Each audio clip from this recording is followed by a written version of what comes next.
কথা বলে মন জয় করার 6টি উপায়। নাম্বার 1, আপনার সঙ্গে যখন কেউ কথা বলছে তার কথা মন দিয়ে শুনুন।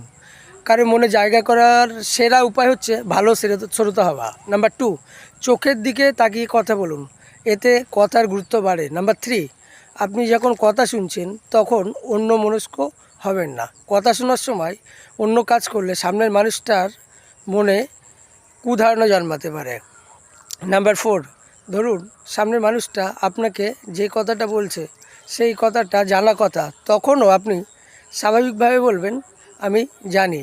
কিন্তু আপনি যদি তার মনে জায়গা করতে চান তাহলে এইটা না বলে বলুন তুমি একদম ঠিক বলেছেন। নাম্বার 5, কাউকে প্রশংসা করার সময় মন থেকেই করুন, একটু এদিক ওদিক হলেই কুসংগত হয়ে যাবে। নাম্বার 6, কারোর সঙ্গে কথা বলবেন শারীরিক ভাষাটাকে নেতিবাচক রাখুন।